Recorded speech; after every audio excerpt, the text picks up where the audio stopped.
තාත්තා මැරුණා. උගලගේ තාත්තා මැරුණා. ඔව්. කොයි කාලෙද? මම බඩේ ඉද්දි. ඔයා අම්මගේ බඩේ ඉද්දි ඔව්. එයාට කකුලේ අමාරුවක් ඇවිල්ලා බෙහෙත් එකක් විදලා මැරුණා. ඒ කියන්නේ බෙහෙත් විස වෙලාද බෙහෙත් එක විදලා. ඉඳලා තාත්තව පින්තූර වලින් දැකලා තියෙනවා. පින්තූර හතරක් තියෙනවා. හදලා තියෙනවා. හතරක් තියෙනවා. ඔව්. තාත්තගේ. තාත්තව හින්නේ පේනවද? තරුවෙන් බලන් ඉන්නවා ලෑට අපේ. කවුද? තරුවෙන් ලෑට බලන් ඉන්නවා. බලන් ඉඳලා අපි බලන් ඉන්නලා එයා ලෑට ආයෙත් තියාගෙන ඉන්නවා. හැබැයි එයා අපි උදේ වෙනකොට එයා මේ ඉස්කෝලේ යද්දී වෙන්නට යන්නේ. ඉස්කෝලේ යද්දී වෙන්නට යන්නේ.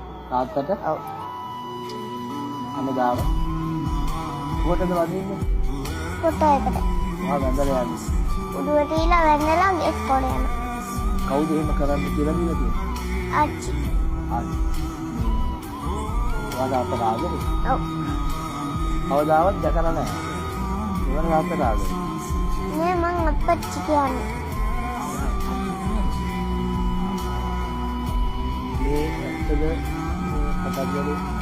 එයාගේ අප්පච්චි යා මේ හම්බෙන්න ඉන්නකොට තමයි නැති උනේ. heart attack එකක් ඇවිල්ලා. එයා දන්නේ නැහැ. අපි යාට ඉතින් එයාට හැංගුවේ නැහැ පොඩි කාලේ ඉඳන් මෙයා කෝ කියලා අහනවනේ. ෆොටෝ වලින් එහෙම දැක්කාම.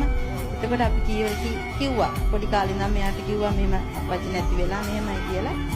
ඒ ආයිති අපි කියලා දුන්නේව තමයි ඉතින් කියන්නේ. ෆොටෝ වලින් පෙන්නලා මහා තාමුණා. ඒ කියන්නේ ඉස්කෝලේ යනකොට වඳින්න ඕනි කියලා එයා මට වැඳලා එයා කියනවා අප්පච්චිට වඳින්න ඕනි කියලා.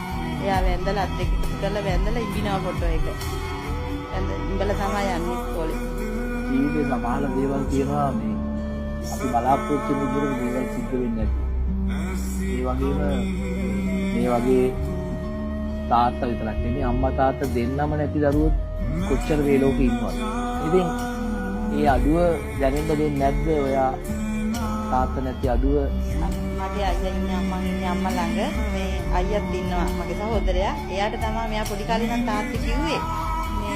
මේ ටික ලොකු වෙනකොට එයා බාප්පේ කියලා කියන්නේ. දැන් බාප්පේ කියන්නේ මාමා නෙවෙන්නේ. එයාට බාප්පේ කියලා කියන්නේ. එයා ගැන තමයි ඉතින් එයා තමයි ඉතින් ඉන්නේ. ඔයාගේ වීරයා කවුද? බාප්පා. ඔය වීරයා බාප්පා. ඔයා බාප්පට ගොඩක් ආදරේද? ඔව්. ගොඩක් ආදරේ. ඔව්. බාප්පා තමයි ඔයා බලාගන්නේ. අම්මත් බලාගන්න. අම්මා බලා ගන්නවා. ආච්චිත් තාත්තා බලා ගන්නවා. අයියාත් බලාගන්න. තාත්තා